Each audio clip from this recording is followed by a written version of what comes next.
work out. Welcome to What We Watch When We Drink, a Booze Dancing Entertainment Network podcast featuring lively discussions about movies, TV shows, and anything else that we're watching while we drink our favorite boozy beverages. If you enjoy this show, please subscribe on Apple, Spotify, Stitcher, Google, Audible, and anywhere else you get your podcasts. You can also find us on boozdancing.com, and if you have any questions, comments, show or drink suggestions, email us at boozdancing@gmail.com. We'd love to hear from you.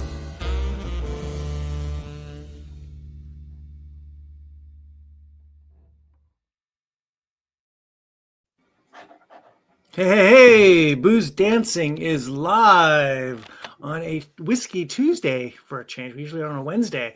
It is What We Watch When We Drink. It's Monday. It's Monday. It's Monday. Forget that. We'll fix that in editing.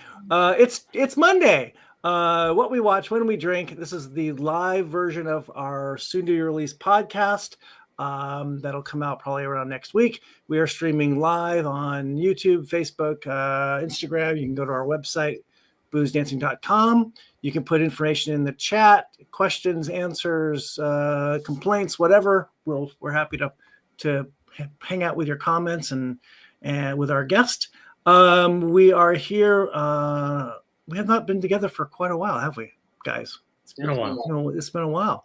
And we are very lucky to have a repeat guest tonight, making his second appearance. We have Gene Cooper back from the McMann Tate Cocktail Company. Hi, Gene. Hey guys. I was thrilled that you actually invited me for another round.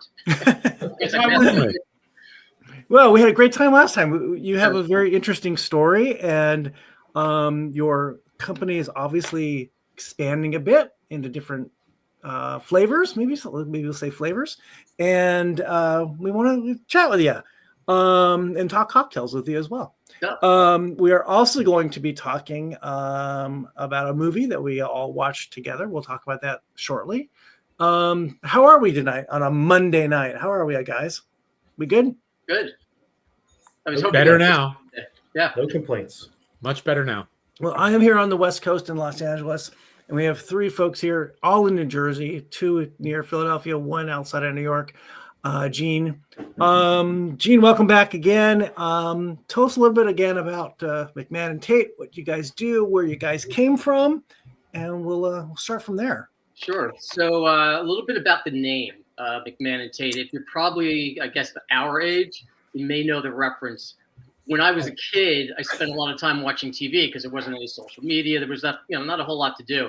One of my favorite shows was Bewitched, and I'm watching the show, and it seemed pretty cool. If you know this, what it's about. It was about Samantha Stevens, who was a witch, and she was married to her husband's name was Darren Stevens, and everybody thought like the witch part was fun and cool. I thought his job was really kind of neat, and Darren worked for an advertising agency. And when I was a little kid, like that's what I want to do. And most of my career has been in advertising and marketing until we started this company. And the name of his ad agency was McMann Tate. So I paid a little tip of the hat, paid a little homage to how I grew up and how I got inspired to get my career going after all these years. So that's how we named the company. That's great. That's awesome. Yeah, it's fun. And if you take a look at our brand, it's got a little bit of that throwback look. That little 60s retro style. So kind of, tip our hat to, the design and that kind of look and feel to it. About making cocktails, having a good time. That's kind of what the company's about, making drinks and learning about new stuff.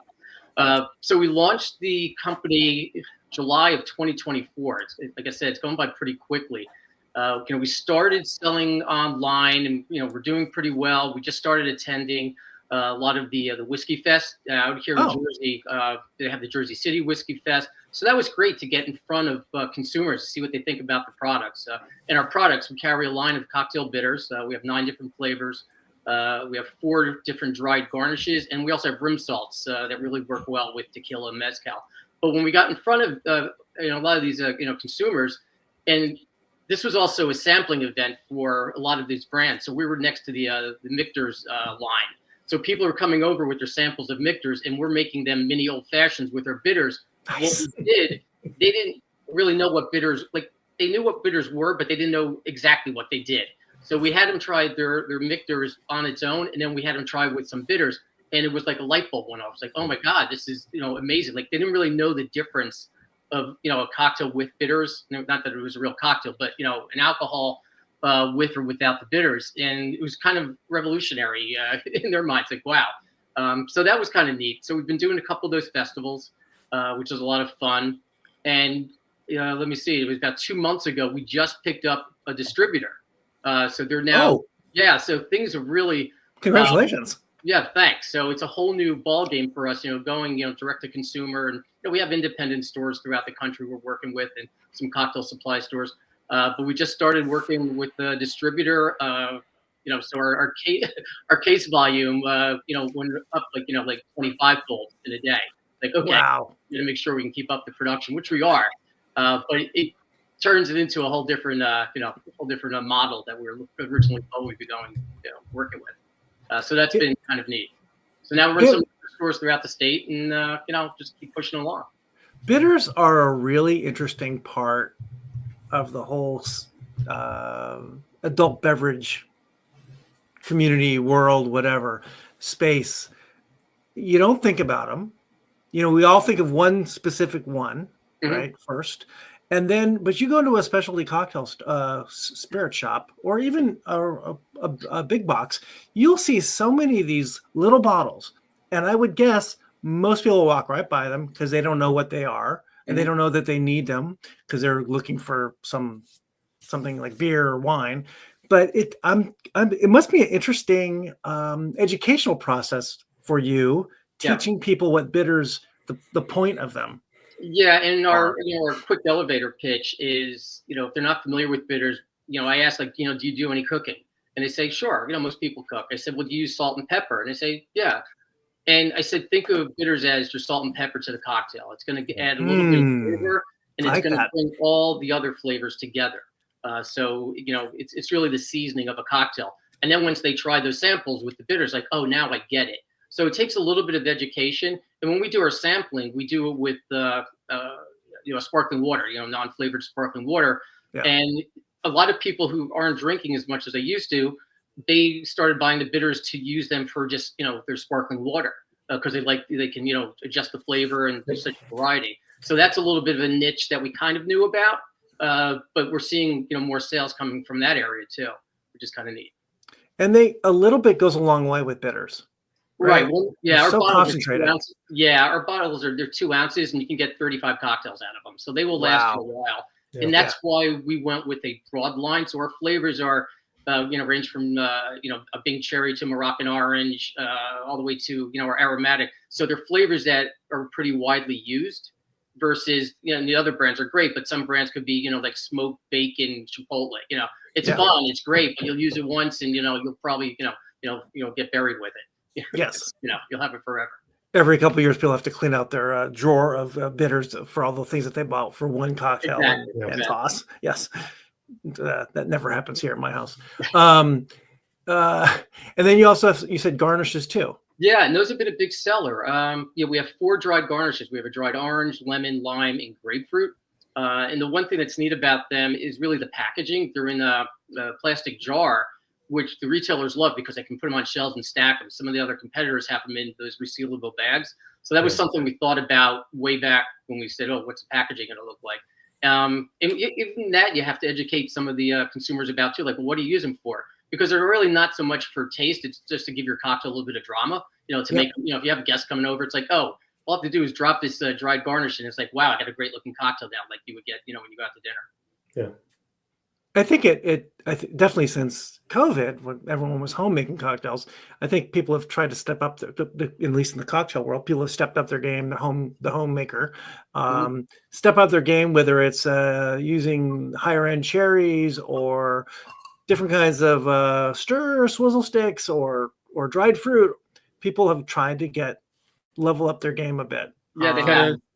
Dress to impress. To impress, even for themselves. I think people are, you want your own drink for yourself, even if you're not having people over, for your own self. Right. You want something a little bit nicer. I'll take the time to peel an orange for an old fashioned. Whether it's that or clear ice or or whatever. clear ice. Yes. It just Yeah, it does the job. it's funny you say with clear ice. When we're at these events, we do a little sweepstakes. Enter, scan a QR code, and you get a chance to win a clear ice cube maker. So we're right on board with you because clear ice. I have it in my glass now. It's great. Same. It is. Same. Yes. Well, great. Why don't we, while we talk about this, why don't we talk about? Well, you sent us some samples, and our homework here was to make a couple cocktails with maybe from your website, or that you guys have recommendations, or on our own. We can go around the room and talk about the bitter that you used and the cocktail that you made, and see how it all came out for you. Gene, you're our guest. Did you make one tonight for yourself? I did, and I even used my little my retro very nice glass like that. Yeah. So I went off the script of our website, and there's a cocktail that I like. It's called the Drifter, and this is Japanese whiskey. I think it's a Suntory, and it's a dry vermouth. And I'm a big Amaro fan, so I've got, I don't know, about 40, 45 bottles of Amaro, although one has about 75, so it's a bit of a competition. It's Amaro Nonino, and then I use 3 dashes of our Citrus Grove bitters. Got it. And the cocktail itself called for Peychaud, and I just swapped them out. It will give you a little bit different flavor, but I like how the Citrus Grove works with the Amaro. So it's got, a little more of that zest. And our bitters have fresh lime, fresh lemon, and fresh grapefruit peel in there. So they're really heavily concentrated. If you open up the bottle, you can really get that citrus, that aromatic coming out of it. Yep. The smell of it is it's amazing. I used for my first cocktail, I use it too. It smells great. Mike, what'd you make? I went off the website and I made a bee's knees. Yum. So we had the folks from Waterloo on, and I found myself with an overabundance of gin. So I used the prickly pear and rose gin, so it has like a little pinkish color to it, and lavender and the honey. It's pretty good. Very good. Very nice. And what'd you do? I actually went with the bee's knees as well. Oh, that's funny. Yeah, because I had a lot of gin. I was going to try something with the Citrus Grove, but I just didn't have the ingredients. So, bee's knees. I have a Japanese gin that I used, and made a quick thing of honey syrup. Yep. And there you go. So it's Nice. good. It's really, really nice. It's good. I did a little riff on the Santa Clara, except I used mezcal because that's my go-to. Lemon juice. I used maple syrup and the Orange Grove bitters, and some sparkling water. And it's really, really refreshing. It's I don't know. I've never thought this combination makes so much sense. It all works well together. Yeah, we try to find recipes that would expand people, like looking beyond the old fashioned, looking beyond the Negroni. Yep. Although everybody loves them, they're great cocktails, but we just want people to think a little bit. Oh, there's other things I can do, and how all these different combinations work together. So it was fun putting those recipes together on the site. I never thought of putting bitters into like just water. That's a really interesting idea. Just like sparkling water or something. Yeah, it works. That's a good way to use bitters up that you got sitting in the house. That is true. That is really, really good idea. Well, cheers, guys. Gene, thanks for coming back. Thanks for the samples. Thanks for having me. So the other part of us being together tonight also here on What We Watch When We Drink is the watch part. And the assignment was a movie from a couple years ago. Correct? Am I right? Yes, 2023. Yeah. Called The Holdovers with Paul Giamatti. And it was Angela's idea, I believe. And it's got a holiday theme to it, I believe. So, Ange, you have a little summary of the little flick? Rundown? Sure. A little rundown? Yeah. The Holdovers. Release date was November 10th, 2023. So a little over 2 years ago. Budget, $13 million. Gross box office, USA and Canada, $20.3 million. Opening weekend, $211,000, USA and Canada. Gross worldwide, $45.7 million, which surprised me. In 2 years. Well, I mean, gross worldwide, I assume that's box office, right? Yeah.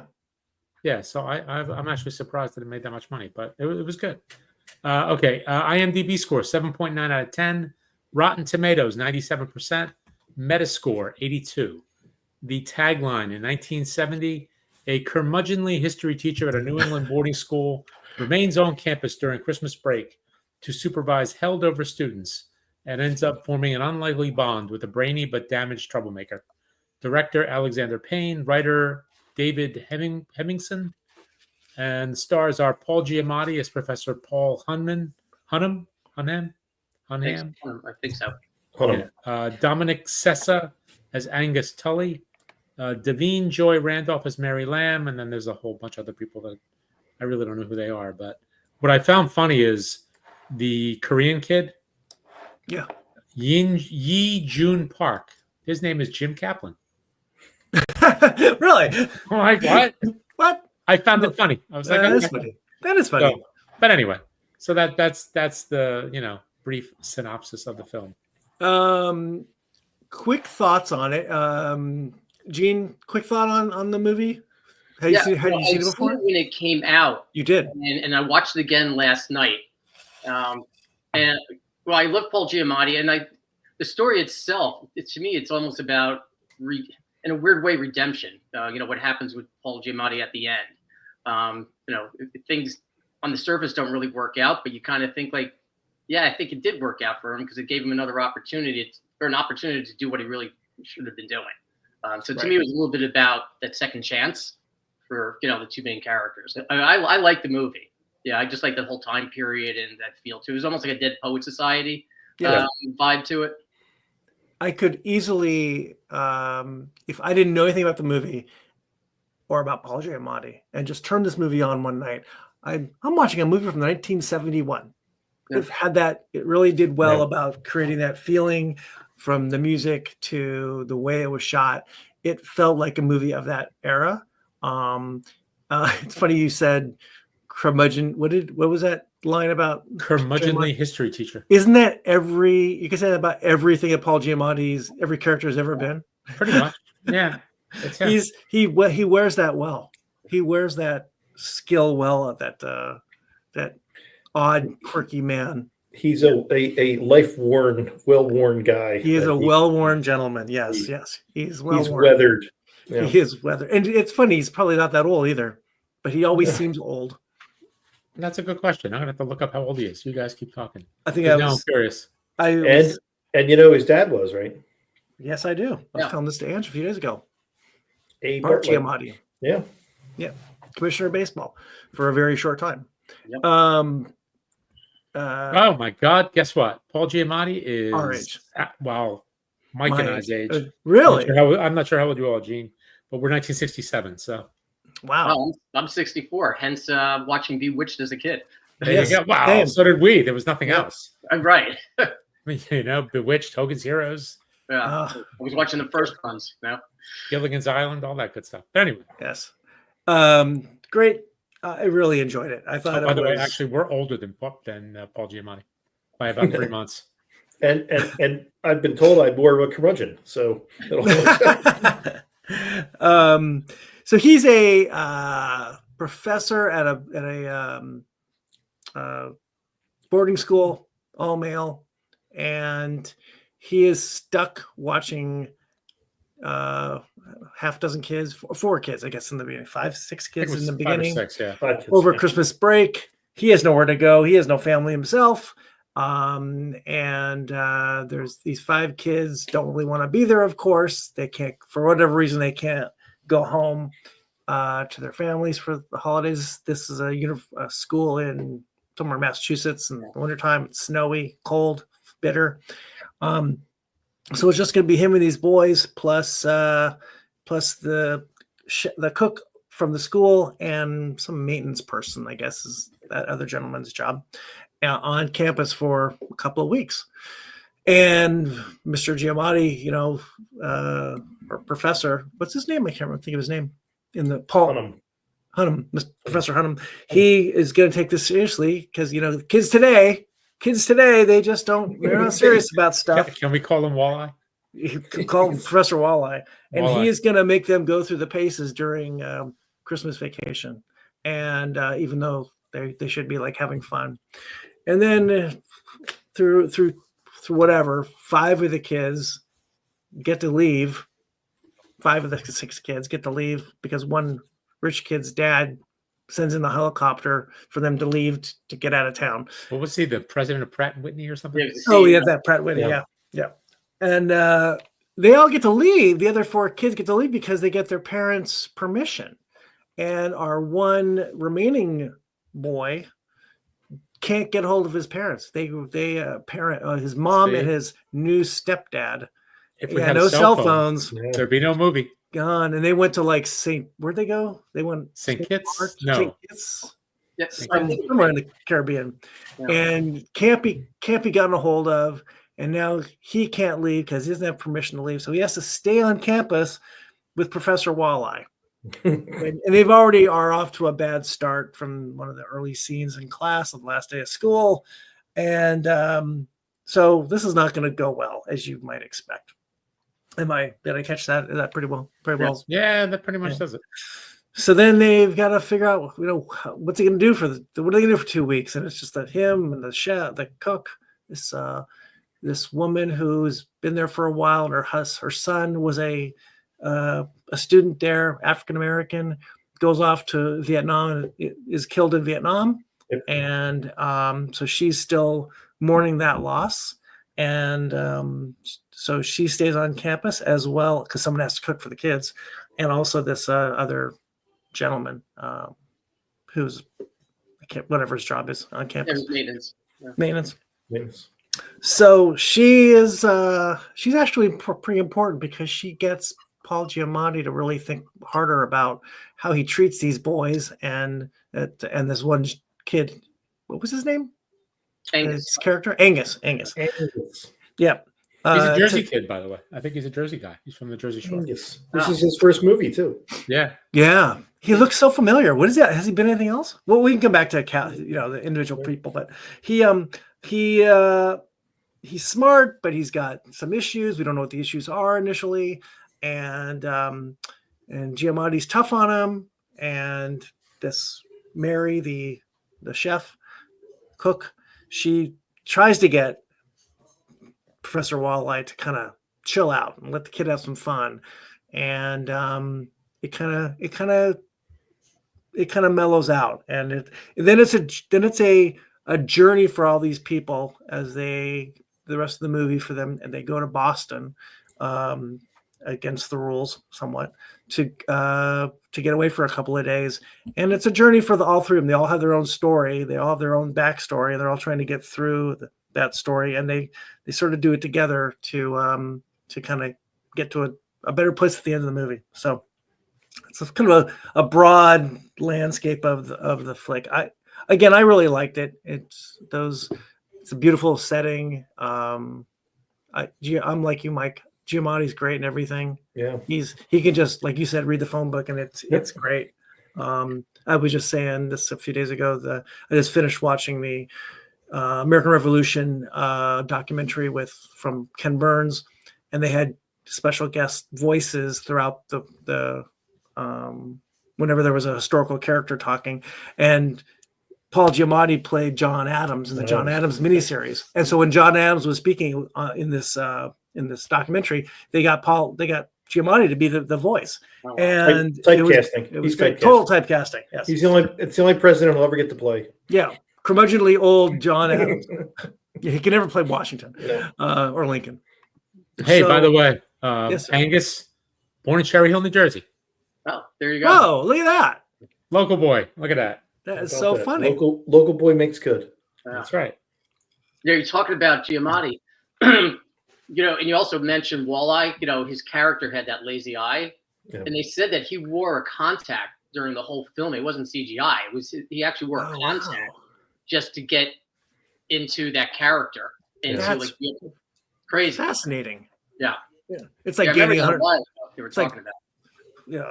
Whoever gaining 100 pounds for a character. Hey, here's the question: Did he not use deodorant throughout the whole time? Oh my god, character as well. That I couldn't tell you. He's got all these little issues. He's using the bathroom air freshener. Yeah. Oh my god. Curl your toes, I tell you. Curl your toes. He's got all these little issues, and he's critical of Angus, but he's got his own problems, most Yep. definitely, right? And he hasn't come to grips with any of them. We find out that he's got a very interesting past later in the movie, and he realizes he's not much different than the kid. Yeah. Right. There all these kind of normal, pitiful people, and trying to get through life and trying to figure things out. And he's much farther down the road because he's older, and Angus is just starting out, and he's got this problem with his parents, and he's got depression issues, and which is really interesting hearing depression issues about in the 1970s, and kids on some sort of medication. Yeah. Interesting seeing that in a movie. Yeah, well, he and Giamatti's started to run the same medication. If you remember that scene. That's right. Yes. Yeah, they're on the same. I think it was Librium, which maybe. Yeah, I think it was right. Yeah, maybe. That sounds right. Yep. Now. Well, lithium would be for bipolar, but yeah, interesting that they were both on the same. Yeah. I also like the fact that it kind of pokes fun at these privileged schools, and they keep referring to themselves as Barton men. We're Barton men. Barton men. Like it's something special. Yeah. And then you realize, maybe it's not what it's cracked up to be. No, At the end of definitely. the day, there's still people.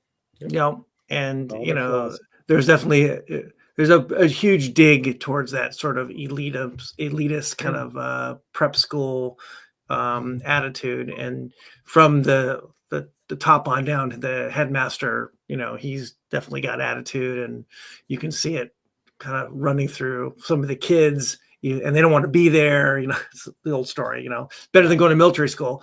And as Angus is, threatened in his life before. Yeah, well, the concern with going to military school then would, be ending up in the war. That's right. In 71, there's still a chance of going to Vietnam, or going anywhere. It's pretty tough. So it's funny, it's poignant. A little bit slapsticky. I think I stopped watching. I watched it in two halves, and I think I stopped watching during the chase scene in the school.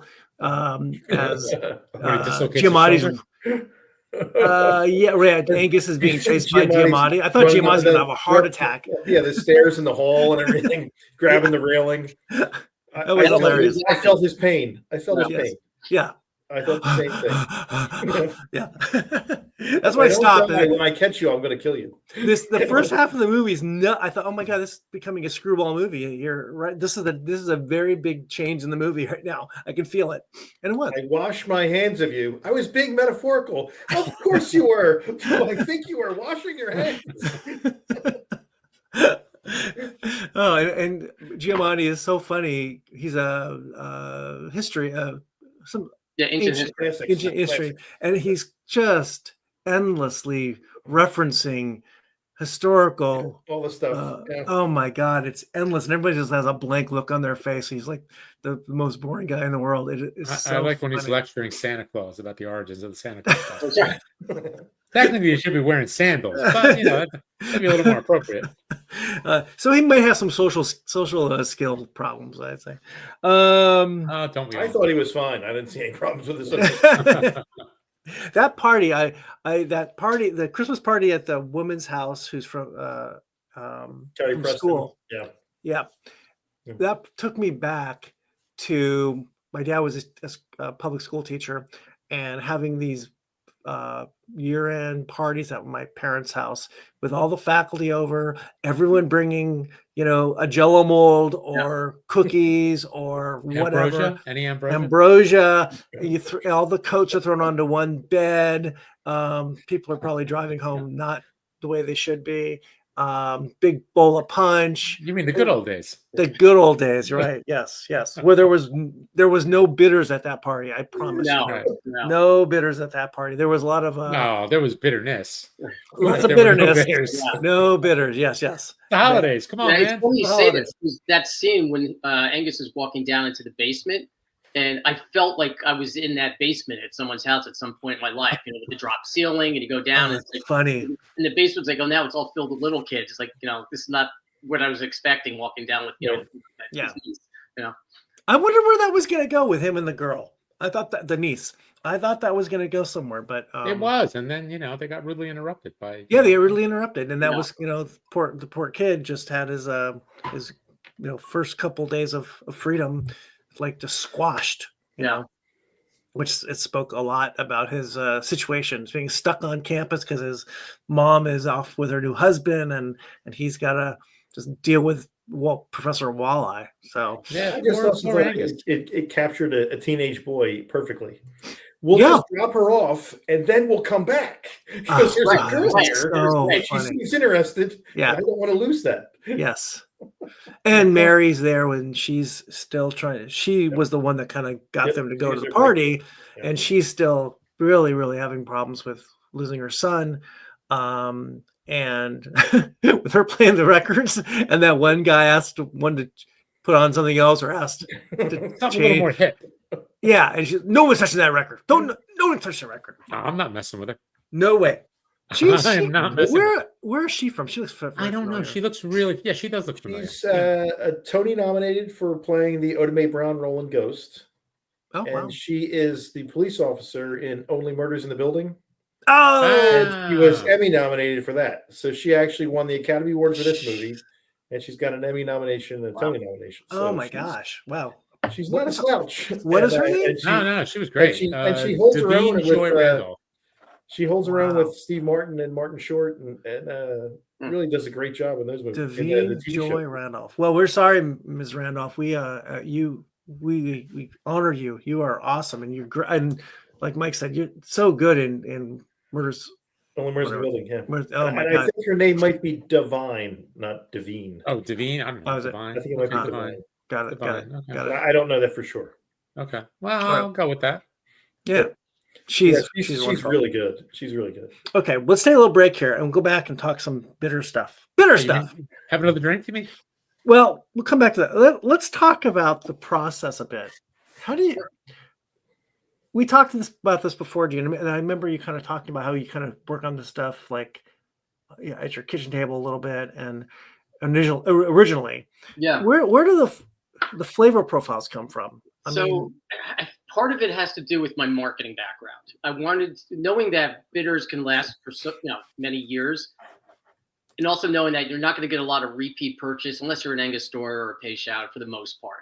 Right. So that was my first thought. Okay, so I need to come up with a broad line. Like I said earlier, I've got the cherries, the orange, and the citrus. So I wanted to come up with a line that would go with every base spirit. So our 9 bitters work with every modern or classic cocktail, and you can also put them into others. So once I kind of had that in the back of my head, okay, I know I need the line to go this deep, and also with tiki, we have a South Seas that work really well with tiki bitters, tiki cocktails. Then I started working on the formulas, and I would take a look at some recipes from some of the books that are out there, and I'd play around with what was already published, and then I'd start to put my own spin on it. And I actually did some focus groups with friends, and I sent bottles to people. I actually sent to the people on the West Coast to make sure the packaging, was okay. I did a lot of testing, probably for about 6 to 9 months beforehand. Once we got the flavors dialed in for all 9, I then had to send them to the TTB, the Tobacco and Tax Bureau, because I wanted to get them approved as a food extract, so I could sell them into the ShopRites of the world, Right.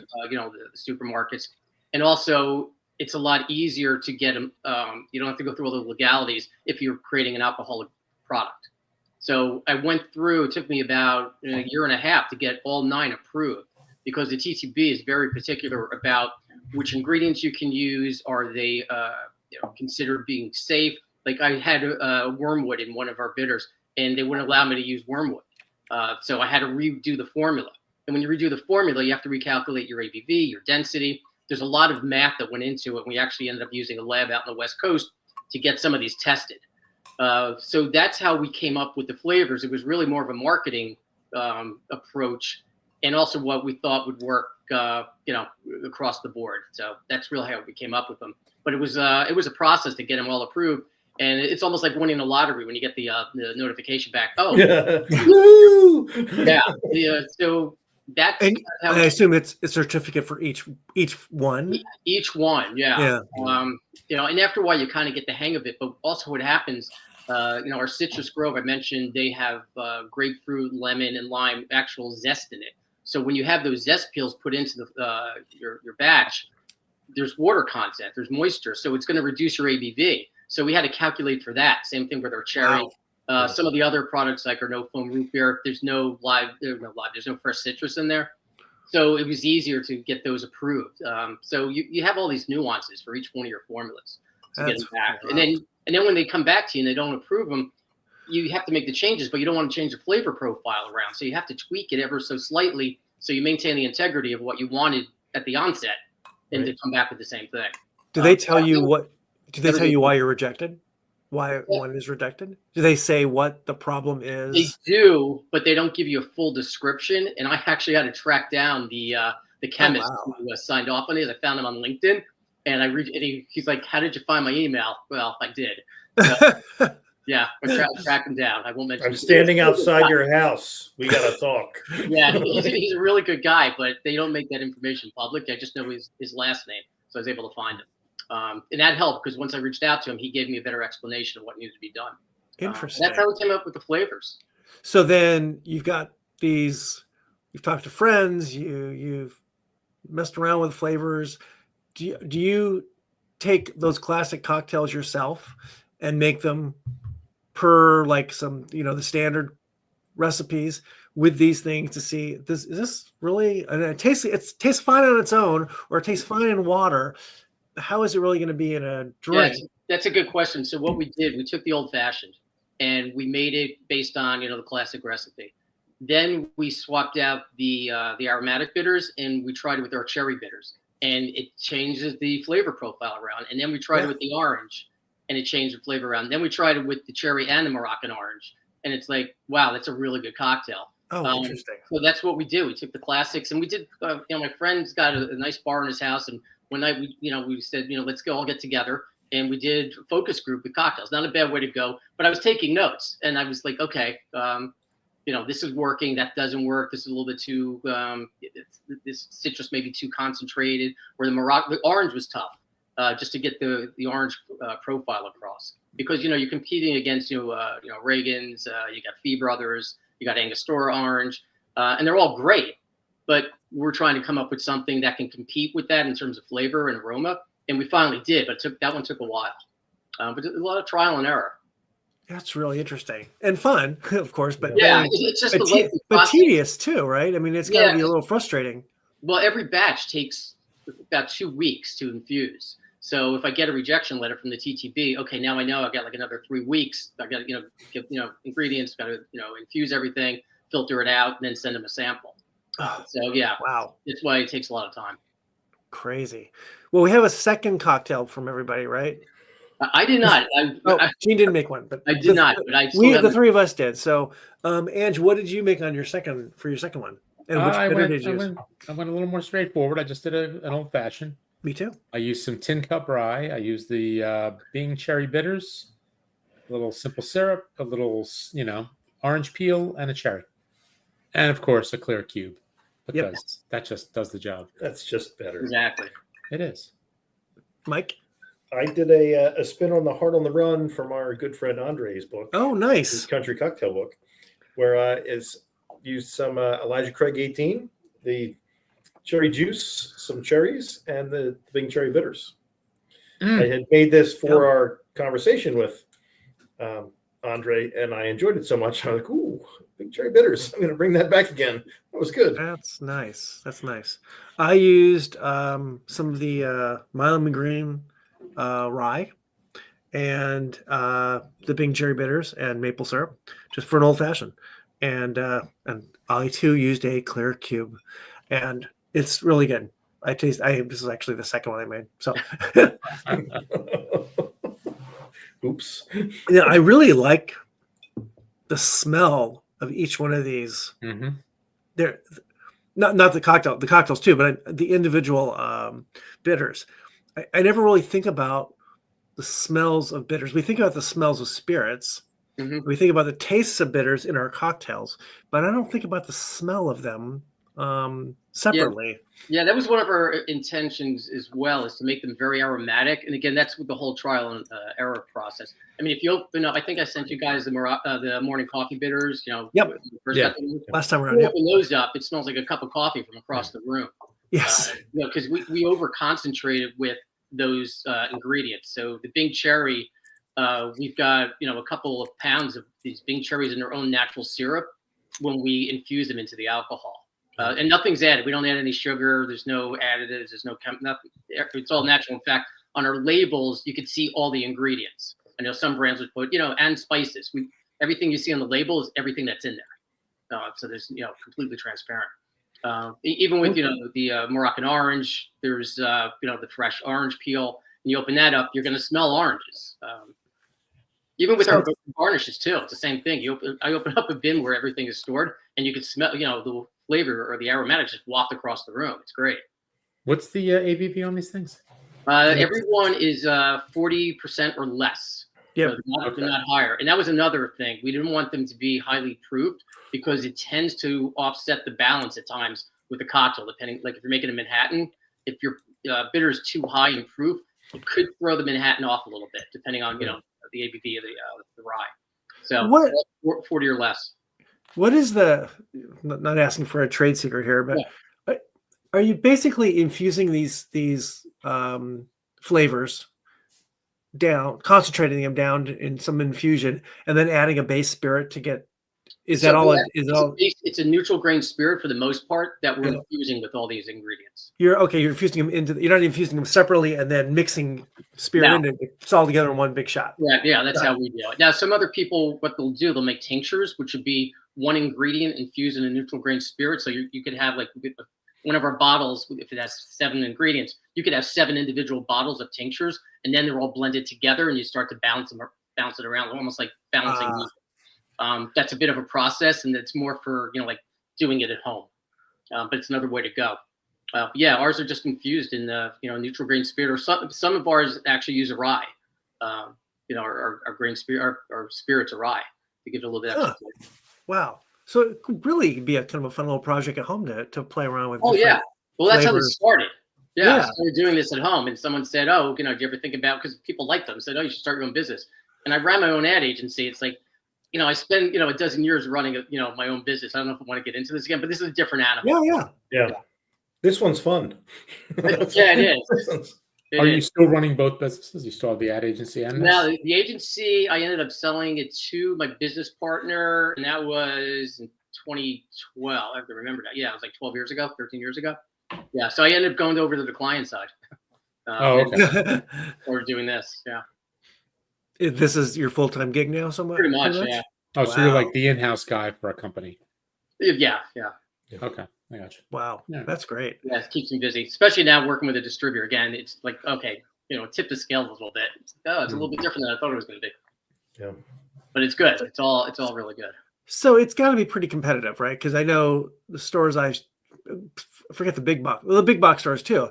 The area of bitters, it's growing, and then you go into a specialty store. There's like hundreds of these little bottles from all kinds of brands. It's right. I mean, if you look globally, there's probably 400 to 500 brands globally. Wow. But if you take a look in the U.S., we're out in California in Napa, and there's a marketplace there, and they feature bitters, and there was probably 24 brands, like the big guys, like Floyd's, which is all these brands are great. It was Floyd's. They had the Bitter Housewife, Bitterman's. There's a lot of brands out there. But what I'm finding in Jersey, the main competitors are going to be Angostura, which you're never going to displace. That's the go-to. I have a bottle of it. Hella Bitters is pretty big. Fee Brothers is big, and Fee's interesting because they got a great product line. They've been around for like over 100 years or so, and they're a lower price point. But they have glycerin. So you're going to get a different mouthfeel. And a lot of them, I don't believe there's any alcohol in them. If it is, it's minimal. So it's a different experience. And what's working for us, this is why the distributor picked us up, because we're a premium product. So our retail cost per ounce is about $7. The competition's about $5. So we're a premium, but our distributor has, out of his 1,200 accounts, probably 100 accounts that are more in that gourmet, higher end, zip codes. So it's like, this is a great fit for us to, these different pockets throughout the state. So, our competition, it depends on how you look at it. Have you seen it? Have you gotten into any bars yet? Not yet.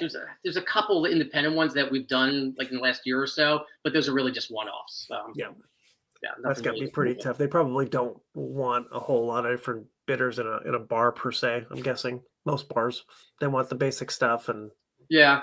The So- ones that we got into, one is a Mexican restaurant, and they feature mostly mezcal cocktails. So I was there one night. Coco Mole. I went to dinner, and then we were talking about it. I went back and I gave them a bottle of the Coco Mole, and then they ended up ordering that. nice. Really well with the mezcal. So you get those one-offs, which is it's kind of it's nice. It's validating. Well, you had said last time you were on that with the whole NA movement where people aren't drinking as much, that the dried fruits and stuff and the salts were picking up a lot, weren't they? Yeah, the garnishes through our distributor. I think the garnishes are almost outpacing the bitters right now. Okay. Wow. Yeah, and the salts. Because we have 3 salts. We have a pink Himalayan, we have a zesty lemon, and the chili lime. And those are really niche for the tequila and the mezcal cocktails. So they're moving just we're taking a niche and then a niche of a niche. Which we kind of do. But yeah, the garnishes people really have been taken to because it's easy. They're in a jar. You open them up and there's like 35 slices per jar.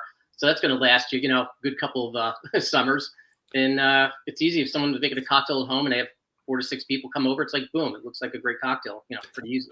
Did you guys? Oh, go ahead. Yeah, what's the shelf life on these things? So the bitters, again, we had everything tested. They are shelf stable. So the bitters, if you keep them in room temperature, out of the light, they're probably going to be good for about 5 years before they start losing their aromatics and their flavor. Okay. Wow. The garnishes, probably like 2 to 3 years. Okay. Again, if you keep them out of the light and because they're completely dry, they're dried. Right. For like 10 hours. sure. Well, 25 it's degrees. funny because I have a bottle of Angostura. I think it's got to be 15 years old. Oh, yeah. Yeah. I mean, you use a couple of drops. I don't use it that often. Right. I only use a couple drops at a time. You'll just lose the potency, right? That's what you're going to lose over time. Some of it's going to lighten up.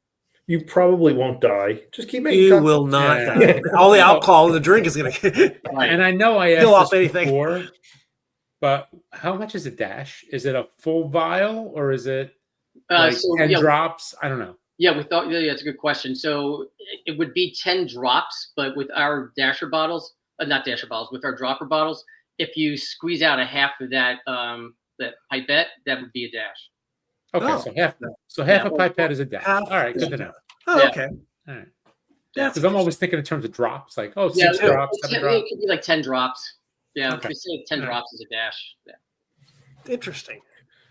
And that would for a dropper like this. But what about the shaker style bottle? I think that would be. It's a good question because we're not. I think it may be like 2 or 3. It's interesting watching bartenders because I don't know what like for an old fashioned. I'm not sure what the numbers, the formula is in the generic recipe. But I see bartenders just like it's endlessly or almost none. It's so it's weird. Yeah, are you familiar with the name Southern Teague? He owns Moria Margot in New York. He's the restaurateur. He's like the guy for bitters. If you ever listen to him speak, so he's a great source of knowledge when it comes to bitters, the history, and everything about him. And I refer to him a lot just because I've learned a lot just listening to him. But he was talking about that the bars, with the dasher bottles, that it should be like 2. I think it's like 2 shakes. But you have to do it in a certain motion, and that's how it stays. Yeah, there's a science behind everything, and of course, it's like that kind of makes sense. But you're right; some of the bartenders will just shake it like Heinz. Yeah, crazy. Yeah. Oh, really good. I love that. I love the old fashioned. Let's get back to the movie a little bit. We talked about the people, our faces here. Before we go back to the end of the movie, so Giamatti. This Da'Vine Joy Randolph, Dominic Sessa is the kid, right? So Giamatti's amazing, right? He's your age, right? Angie said He's Mike and I's age. Yes. New Haven guy. famous dad. Was his dad the president of Yale? Right, Mike? Is that right? Oh, is that all? Yeah, only president of Yale and the Commissioner of Baseball and banned Pete Rose from baseball. It has this great, amazing career, from theater to movies. I don't think he's done any TV per se, except maybe like Yeah, he did Billions, and he did Billions. That's right. He did John Adams. I'm sure he did something else at some point. But mostly movies, right? Yeah. I think he's got a couple. Does he have an Oscar? But he's definitely No, 2 nominations. Nominations. 2 nominations. And maybe like 6 nominations for Emmys. Never for Billions, though. He's never nominated for Billions. Private Parts. He played Howard Stern's boss. Big moment. That was his first role. Right? Yep. It was his first big stop. So great. My Best Friend's Wedding, Saving Private Ryan, Man on the Moon, American Splendor, Sideways. Have you ever seen American Splendor? I did, yes. He's really good in American. Really good. He And cast Sideways. the guy too, because he's crazy. Paul Harvey. That guy's crazy. Paul Harvey's crazy. Yes. Yeah. That's one of my favorite movies, Sideways. It's Sideways is There's great. something about it. Maybe it's that whole Napa region again. I don't know. I just gravitate towards that. And what's his name? Hayden Church. He's just Yeah, Thomas Hayden Church. Thomas Hayden Church, yeah. Virginia Madsen. Sandra Sandra Oh. Oh. Sandra Oh, yeah.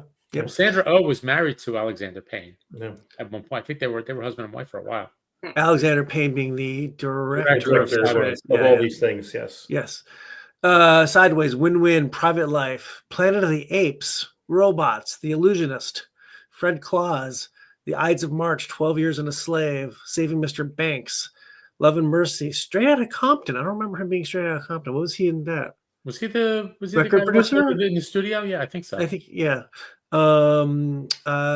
Best Supporting Actor for his portrayal of Joe Gould in Cinderella Man, and Best Actor for playing disgruntled teacher in The Holdovers.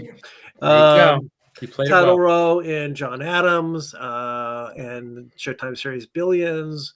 Nominations for Emmy nominations for Too Big to Fail and Downton Abbey.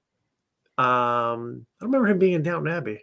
And also in a Netflix episode, a Black Mirror episode. Just a great character actor. Yeah. I guess he'd be considered a character actor, but I mean, you don't. He's a character. He's definitely a character, right? And he acts. So yeah, he's a character. He's a character actor. Yes. He's so good. And he's perfect for this role. He's just disgruntled is one thing, and curmudgeonly is another, and highbrow, thinks he's highbrow, educationally. He's just, I don't know, he's just really good. I just love him. I love him. He's funny and he's serious. And I think if you're somebody who wants to get nominated, you want to be in an Alexander Payne film, because he never seems to win, but all the people that that act in his movies, they all get nominated. Some win, some don't, but they all get nominated. You look at his filmography. Payne's got a almost good every track movie record, he's ever makes, at least one person gets nominated for the movie, which is crazy. That he just draws such great performances out of people that they all get nominated. He did About Schmidt. He did Sideways. He did this movie. I mean, he's Italian. He's got a lot going on. Who is? Giamatti. His parents are from you meant Alexander Elise Terme from Campania. Campania. Look at that. Yeah. Interesting. Wow, he actually did some TV in the beginning of his career. Huh. Well, I don't remember him being in Singles. Interesting. Okay, Mary. Da'Vine Joy Randolph. I can't believe that's the woman from Murders in the Building. Yeah, she's a Philly chick. Who is? She went to Temple. Oh, okay. All right. Look at that. Philly native. Look at that. Look at that. Look at that. We got all local kids in here. Oh, you This is guys. great. Yeah. That's Jersey. Yep. Wow. Ghost, like Mike said. Tony Ford. She went on appear in The Angriest Man in Brooklyn. Office Christmas Party. She likes Christmas movies. She likes the Christmas movie thing. Dolomite Is My Name. United States versus Billie Holiday. What is that? That sounds interesting. She was in TV Selfie, This Is Us, People of Earth, Empire, High Fidelity, The Idol, and also has won a nomination for being in Only Murders in the Building. Yep. Yeah, she's from Philly. Look at that. She's from Mount Airy, Philadelphia. Look at that. That's where my Your daughter daughter's have friends friend. there? Yeah, my daughter's friend is There from you there. go. That's right. Very nice. Wow, man. interesting. She's really great, and she's really good at this as this character, as the grieving mom who can't seem to You move. can feel her pain. You can feel her pain, and she's trying to move on, and it's really difficult. Yeah, let's not forget her husband died like what? The shipping container dropped Yeah. on him or something? Oh, that was a Yeah. Before the son was born. Yep. yes, right. So she's a And- single mom. And, Yeah. and she took the job just so the kid could go to Can school. go to there. school. Yeah, because then he he would have winds up- not. Then he being- winds up getting drafted and dying anyway. Yeah, and as she said, these kids are gonna, go on to something, but he had to go to the army. He had to go into the Mhm. army, right? Hey, don't Because forget the kid wanted to go to Swarthmore, another local place. he wanted to go to Swarthmore. That's right. That's Also right. local. Did your She went to- daughter take the tour at Swarthmore? She took a tour of Swarthmore. I think she did. Yeah, she wanted to That go there sounds too. about right. Swarthmore. Yeah, yeah. People take tours of that place. They never go there. Yeah, no one goes. They just take a Yeah. tour. And then we have Dominic Sessa. Oh my God! What? You know where he's from? Cherry A Hill, New little Jersey. I place said that. called. You did? Oh, Cherry Hill. I said that. Yeah, it's crazy. And you went to Carnegie Mellon. It's like There a you whole go. Pennsylvania thing. So this was his Nobody first went movie, to Carnegie Mellon. Nobody. except Mr. No. Mellon and Yeah, Mr. no, Carnegie. Only, Holdovers was his first. Angus Tully. What was Toe? Anybody see what? Toe? Some movie No. called Toe. TOE or TOW? TOW. Ah. Mm. I have not. Now You See Me, Now You Don't. Oh, What Fun. And oh my goodness. He's going to be an Anthony Bourdain. He's going to be Anthony Bourdain I could in the sort of see it. Tony in this. It's in post production right now. In the It's called biopic, Tony. Yeah. Really? Hmm. Because you know what? I look at him and I could see him being in like the Ramones. Excuse me. Bless you. Thank you. He's got a kind of like a punk rock vibe to him. He does. Just the look. Can't you see him being like Joey Ramone or one of the Ramones? Yeah. You know, Interesting. or Anthony Bourdain. He's got the hair. Yeah. So why not? I just like, wow. So he's going to be Tony Bourdain. Interesting. Antonio Banderas is Cicero, a restaurant owner who hires Tony. No one else in there that you know. So this kid's great. I mean, how old is he? He's 23, 24. 23. Boy, he seems like he's got the real future ahead of him. He's good. He was great in this movie. I think he looks like a young Adrian Brody, Yeah. where Yeah. I could see he's got a pretty good career. So Hmm. could see him filling those roles too. Was there anyone else in the cast that we were interested in? I can't remember.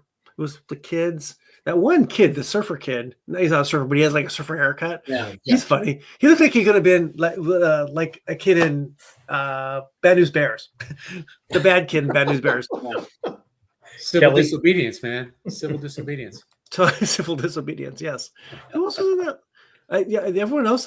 I was no one in that movie that I really recognized from anywhere else. Who's Carrie Preston? Has she been in anything? She looks familiar too. She's Well, been the in a only ton of one I those. remember was the one who played Angus's dad, Tate Donovan. wow. Tate Because he was Donovan. in the OC. Yep. Oh, his actual dad or the stepdad? No. Stepdad. Well, I'm sorry, you're right. The stepdad. Stepdad. Stepdad. Okay. Yes. Yeah, he was in the OC and a couple other things. He's in the OC, and he was at one point in time dating Jennifer Aniston.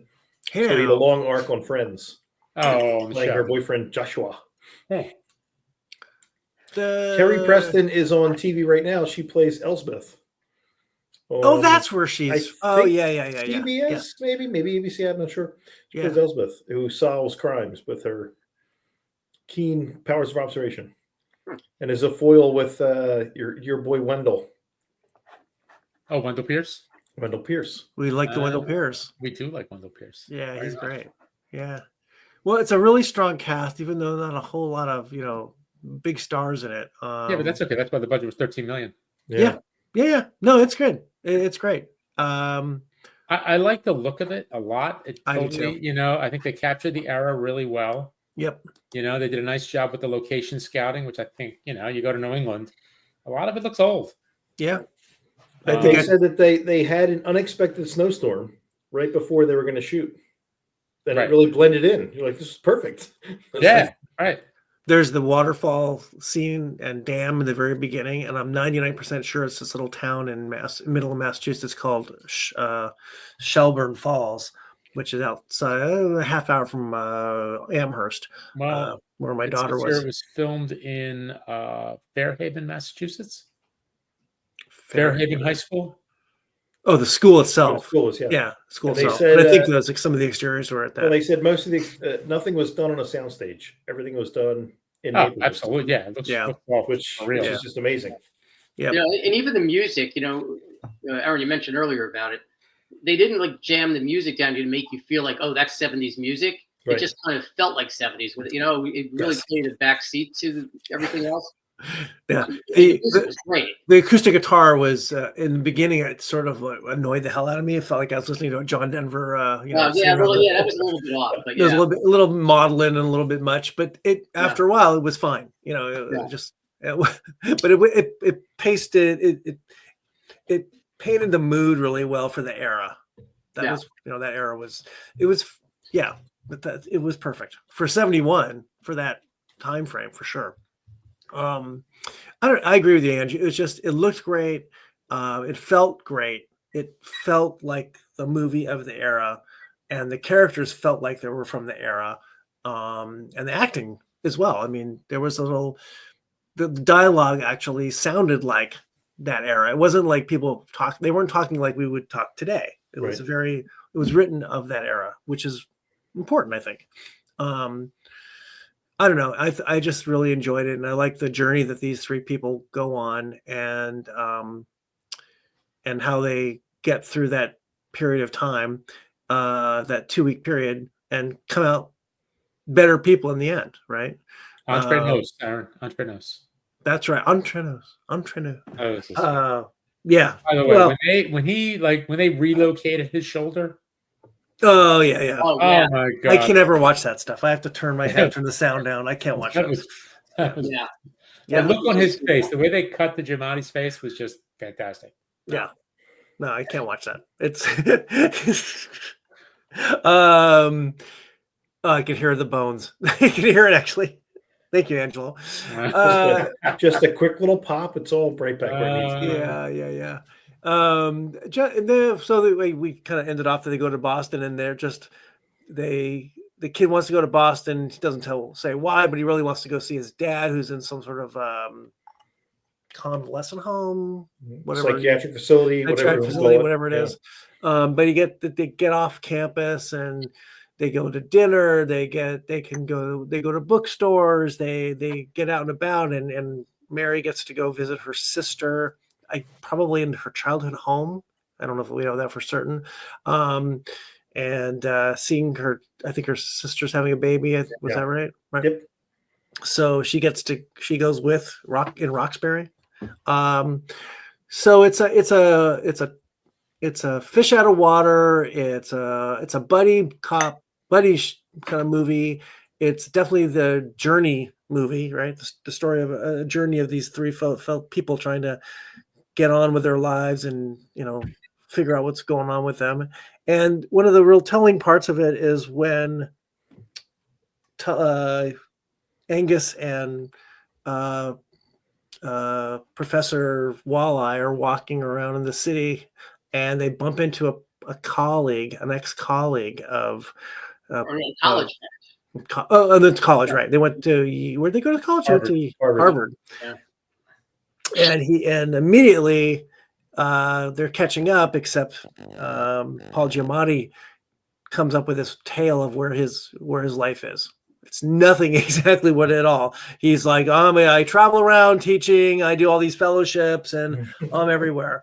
And the kid kind of jumps in. I'm his nephew. And so what is going on? What is happening? And we find out that Mr. Giamatti has a troubled background and doesn't want to, in his professional career, and doesn't want to let this person know that he went to college with. And but Barton men don't lie. That's right. Barton men don't lie. Barton men don't lie. Whereas there's lots of it going on in this movie, right? And that it really it speaks about where he is as a professor and why he's where he is, why he's still there, and at the end he finds freedom because he's let go from his job, but it's a good kind of freedom. He finally is released from all these this hell he's been in for a long time that he didn't realize he was in. It helps. He doesn't have to put a kid through college. That's all I'm saying. I'm Yeah. sorry. Am I projecting? Was that projection? And he leaves with a $2,000 bottle of Coke. Oh my God, that's so funny. You mean mouthwash? It's pretty nice too. Yeah, but I thought he was going to mouthwash. dump it on, dump it out. No, he just rinsed his mouth with it, right? That was it. Oh, not the whole bottle. That's true. Just a little bit. Just a little bit. Just to get a little taste. No, that's great. I think it was. Is this based on any novel or anything? It was just I don't know. Is it original screenplay? Real screenplay. Yeah. Yeah, I don't think it's based on it. I think at the beginning they actually said they were all fictional characters. Oh, okay. Yeah, it was. But it's not based on a book or anything. It's just. No. That I don't know. I don't believe so. Yeah, I don't know. I don't think so. It's a good story. Yeah, it's a really good story, and how these three people find some redemption in their lives and or on their little journeys, like Gene said, and it feels good. It's wrapped around Christmas as well, so it's a nice Christmas tale as well, which we don't really talk about Christmas much, except that it's over Christmas time, and Right. all of a sudden, while they're stuck on campus, Mr. Scrooge Giamatti goes and gets a Christmas tree. He has gifts, although they're not that much. The gifts are all these books that he gives to kids on campus. Marcus Aurelius, was that what it was? I think it was Marcus Aurelius. Yeah. Well, the reason why you had to get a tree because the school would buy a tree from the local tree farm, and then they would sell it back when the kids left. Right. So the school was a little cheap. Yes. No, you heard the guy. They're having a hard time making money, even 50 years ago. Yeah. Those kind of schools are having a hard time. Yeah. Yep. So, but there's a heart there. I guess is the point of all that. Mr. Professor Walleye has a heart somewhere buried underneath that 4 inches of Jim Beams that he's got covered his butt. It was nice. Like Angus was kind of a jerk at times, but then you saw but then you really saw who but he's really a teenager. Was. But you saw who he really was when the Korean kid was all upset. Yeah. And he's kind of, chilling him out and kind of being nice to him. He was only really being a jerk to the other kids that are even bigger jerks. So. Yeah, he's a teenager. He's got going through a lot of stuff on his own. He's got a family that's broken apart, and he's home he can't be away for the holidays. He's got every right to be, and he's what do you say? He's third or fourth school he's been in. He's got issues, and but he also there's something good about him as well. Yep. So it's a nice story. It's a really nice movie. This is my third watch of it. So really, yeah, I watched it once on my own. Then I watched it with with my younger, and he really liked it. I was surprised because he usually doesn't have younger, so they don't have the patience for it. Yeah. But once he got into it and started rolling, he really enjoyed it. That's good. Thumbs up for me. What do you say? 77.9 on IMDb and 97 on Rotten Tomatoes. Yeah, I think it deserves it. It definitely. It was good. Very good. Deserve all the accolades it's received. So good choice, Ange. Very good. So back to these. Let's go back to our McMann Tate cocktails here, bitters and stuff. Gene, you really got a really fun product. The marketing side alone, I just love your Instagram. I love seeing the retro pictures from the 60s because that's we're the same. You and I are the same age. I remember it really well, and it's great. It's awesome, and these things are really beautiful. Go ahead, Ange. Your Instagram feed. How are you doing this? I'm fascinated. How am I doing the imagery? The ads, the videos, all this stuff. Yeah, so interesting with the video. I was I woke up in the middle of the night, and I don't know, it was 3 or 4 in the morning. I'm checking Instagram because now that's what I do, sadly. And I see this company that's, I think it's called 66 Vintage Memories, something like that. And I see all these great videos. It's AI. I'm looking at it. It's all retro from the 60s. Okay, just that's what I was wondering. I ended up reaching out to this company, and the guy is in. He was in Denmark, and now he's in Bulgaria, I think. Anyway, great guy. His company produces video games, on different apps, and he started doing this business on the side, and it's kind of like taking off for him. So I had him produce 4 videos for us. Oh, wow. Yeah. So I wrote the storyboards for him, and he like brought it to life, and it was really amazing. We did 4 in 4 weeks. So we're gonna do some more in this spring. I think a little bit more like if we could like talk about the bitters a little bit, but we found like the right retro voiceover. AI is amazing. Well, it's good and bad, but for this, it's scary too. But yeah, for the cost, video production, I thought was pretty good. It's a little wonky at times, but I say these are just videos to like harken back to this time period. But on the other post, the backgrounds are created by I run it through ChatGPT to get the backgrounds, and then I'm actually taking real photography of the cocktails and pulling those in, and that's how we're creating the post. But I was trying to get it so it's not so old and nostalgic looking, to look like, okay, it could be today, but you're living in a mid-century modern living room and making a cocktail with our stuff. Yeah. So we're kind of finding our voice. It takes a little, again, everything's trial and error. We test it out, so we know what people think. Yeah, it's fun. It's a lot of fun. I'm looking at It's really fun. Like your bartender too. He could be like the guy from The Shining. The bartender from The Shining. That's all I'm thinking of. Because he's got the look like he works like an old hotel, making old-fashioned Right. Not old-fashioned, classic cocktails. Classic.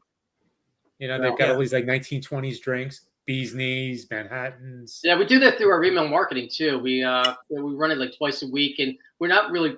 My thing is, if I'm a consumer, don't keep pushing product to me. So we send out different cocktail recipes. A lot of. If you look at our website, we have a section called The Last Word, and I've got like 65 articles. They're short reads, like 500 words, but some of them are like a bit about bitters. Mind if I smoke? How to smoke your cocktail. How to make clear ice, and then there's other recipes there. So I try to provide information for people that are getting into, home bartending, so they can kind of figure out the basics. Like what's your 5 bottles that I should buy if I'm starting my home bar.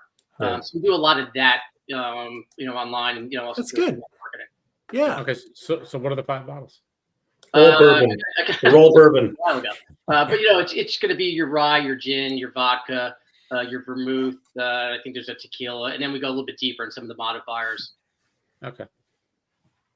Yeah, keep it simple and then expand. Yeah, well, that's it. The people that we spoke to at some of these festivals, they're really excited. Like, I want to learn how to make cocktails. Like, I take it for granted, and I'm sitting here with 3 of you. Like, we all like know about cocktails and how they're made, but a lot of people don't. But they want to be able to do it.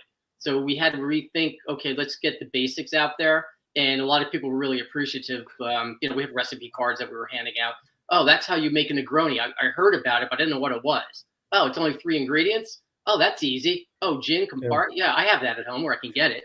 Oh, that reminds me of a funny story. So I was on a Disney cruise once, probably like 10 years ago or something like that. And I'm eating in the Italian restaurant, the pay-up restaurant. Yeah. I asked him for a Negroni. The waitress didn't know what it was. I had to explain the Negroni to her. I was like, are you kidding me? Yeah. What the hell? Never heard of it. I know. I'm just like, what? My wife just got back from Vegas, and she was telling me the story tonight that they were at a bar in a hotel, wherever they were staying, and she wanted oh crap, can't remember the name of the cocktail. You guys would know it. Well, I don't know. Doesn't matter. But the kid didn't know what it was, and she had to explain what it was, and it needed cream de cacao. Cream de cacao or whatever. That stuff, and they didn't have that, and so he just whipped up another drink that was. Oh, you know what? I think I can get the flavors of that, and he kind of whipped up something that was just like she said was amazing. It was awesome. That's great. The kids today. Yeah. My wife's a big fan of an aviation, and it's hit or miss. And the only reason if they don't have the creme de violet or whatever. Yeah. So that's sometimes the bars don't have it. But I've had to rework the recipe a little bit because she likes it a certain way. What else would you use for? I mean, what else would you use with the creme de violet? I mean, what Bella Luna you could use it with, which is going to I don't know. Similar to an aviation. trying to think what else. Those are really the only two. Yeah, because the thing is that they come in really big bottles. Yeah, it's a big bottle. for Everything the does. two You cocktails. know, and Yeah. it's like, what am I going to do with it? You know, I mean, Yeah. I like an aviation, but Um, how often am I going to make an aviation? Yeah, I mean, it's an old cocktail, and it was going through a phase where it was really popular. Now it's Yeah. not, but my wife still likes it, so Yeah, I have to batch That's it at home now and take them with it's us. a gin, lemon juice, creme de violet, simple syrup. And maraschino liqueur. Okay, oh, that's it, the maraschino. Yeah. Right. Okay. Yeah. Yeah, and Bitter Truth has a good violet liqueur. If you use their brand, you can get that sky blue hue. The Uh-huh. other brands, it ends up becoming more like a lavender. So Okay. yeah, just if you ever want to make like the true blue sky one. Yeah, I got you. Yeah. Yeah. How about some blue curacao? Not the same thing. Huh? No, that's pretty much Not triple the same thing. Yeah, Too blue. coloring. Yep. That would not be the same thing, no. I'm just saying. I don't know. Yeah. This Yeah. has been great, Gene. This has really been fun. Again, you really have a really interesting and fun line, and the marketing is just awesome. But I mean, marketing is one thing, but the actual Execution. product and execution of these products, of these bitters, is spectacular. They're I real love the great. labels too. Yeah, and I'm going to try these things in just water and sparkling water. Yeah, I use love sparkling this. water. Yeah, We were doing them in 1 ounce little sampling cups. We put like a half a dash in and just use sparkling water. And people were like, wow, this is really, And Yeah. we sold a couple to people that don't really drink that much. And it's like, oh, it's great. yeah. And you said, didn't you say earlier some cocktail, and you used 2 bitters in one drink? What did you say? Yeah, earlier? we did it with the old fashioned. with the old fashioned, right? Yeah, we swapped out I the love that. aromatic and used the Bing cherry and the Moroccan orange. I love Yeah. that. And they blend really well together. And Yeah. you try them side by side. It's like, wow, it is a little bit different. Like a dash or two really changes the profile of the cocktails. I find it kind of amazing. Mike, you said that you used the syrup from was it you, Mike, that said this? That you used the syrup from the cherries, from maraschino cherries. Yep. Whatever brand you have. Yep. As your sugar. Yep. for your Instead of putting old-fashioned. simple syrup in, I just use that. I love Yeah. it. Yeah. I love it. Yeah. Yeah.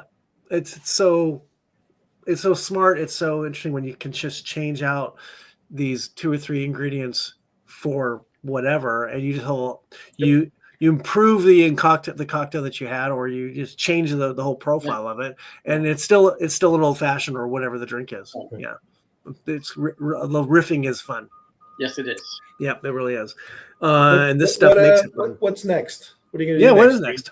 Do you have more flavors coming, or more Not yet. dried fruits or anything? Not expanding the line yet. I'm really just trying to get a foothold in 2026 throughout New Jersey. Working with the distributor, like I said a couple times, it's kind of changed things around a little bit in terms of production. Right. Meeting up with inventory. So I want to see how that goes, and if there's a need, then we'll take a look at maybe expanding the bitters line. We have a couple of ideas, but I don't want to go too deep just for the sake of going too deep. Right. Yeah. Right. No, I think you have a great. You got a great lineup already. I don't know. Yeah, It thank you. It's really fun. It's really Yeah. fun. Well, thank you again, Gene. This will be Thank out you. on. We wish you a lot of luck with this. This is just great. McMann and Tate. Just gotta love the name. And thanks for the shirts, by the way, too. Oh, thank you for wearing. Yes. My friend Really was yelling great. at me, I didn't get one. I said, oh, I forgot. Yeah. He only do. makes us dinner every Friday night. It's like I would have worn mine, but sadly, I'd need several sewn together. Oh, it's funny. What we watch, when we drink, boozdancing.com. By the way, don't forget to watch the weekly or bi-weekly reviews on Instagram, the website from Falling behind. I'm a falling little behind, but Mike and Angelo get on there and review pretty much whatever they have in their stable of stuff to review: beer, wine, cocktails, whiskey, all kinds of spirits. So don't forget to check those guys out. Again, this will be out on a podcast probably next week, and you can download it at your leisure. And then we'll be back soon with another episode of What We Watch. We got it. We got a year-end recap coming. Yep. We got a year recap coming, and if we don't talk We got to get on a couple before years. that, just in case, we wish everyone a happy Merry Christmas, Happy Holidays, Happy Hanukkah, and a Happy New Year. So, No cheers, Kwanzaa. everybody. Gene, thanks for coming on again. Oh, thank you Thanks, so Jim. much for having me again. It's Thank you, always a Jim. blast. I was really looking forward to it tonight. Great. Appreciate Thank it. you. Cheers, Stick around everybody. for a couple seconds. Play us off. Okay, going to do that. Cheers, boys.